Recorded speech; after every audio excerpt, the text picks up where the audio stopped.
Hello students, आज की class में हम स्टॉक फीडर्स इन प्रेस वर्किंग देखने वाले हैं। तो बेसिकली स्टॉक फीडर्स का इस्तेमाल क्यों करते हैं हम? स्टॉक फीडर्स का इस्तेमाल हम पियर्सिंग और ब्लैंकिंग ऑपरेशंस के लिए करते हैं। जब ऑटोमेटिक पियर्सिंग या ऑटोमेटिक ब्लैंकिंग हमको करना होता है, तब हम स्टॉक फीडर्स का इस्तेमाल करते हैं। तो नॉर्मली स्टॉक फीडर्स में दो प्रकार के स्टॉक फीडर्स होते हैं। एक रोल फीड सिस्टम होता है और एक ग्रिपर फीड सिस्टम होता है। तो रोल फीड सिस्टम जो होता है उसमें बेसिकली दो रोलर्स होते हैं और उसकी सहायता से हम लोग अपने जो हमारा मेटल स्ट्रिप होता है उसको हम लोग उन रोलर की सहायता से और फ्रिक्शन की सहायता से मूव कराते हैं।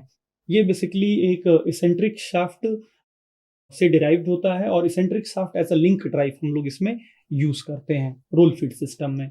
वहीं अगर मैं ग्रिपर फीड सिस्टम की बात करूं तो ग्रिपर फीड सिस्टम में जो हमारा स्टॉक होता है या जो हमारा वर्क पीस होता है, उसे हम लोग 2 पेयर्स होते हैं ग्रिपर्स के, ग्रिपर जॉ के, उससे हम लोग उसको पकड़ लेते हैं या उसको उससे हम लोग उसको क्लैंप कर देते हैं और फिर वो अपने आप उसको हम लोग मूव कराते हैं। इसमें जो हम लोग ड्राइव्स यूज़ करते हैं वो बेसिकली लिंक ड्राइव भी यूज़ कर सकते हैं, हाइड्रोलिक और न्यूमेटिक ड्राइव्स भी हम लोग इसमें यूज़ कर सकते हैं।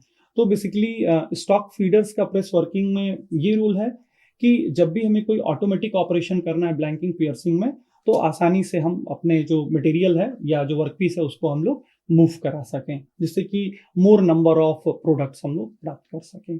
So that's all in stock feeders in press working. Thank you.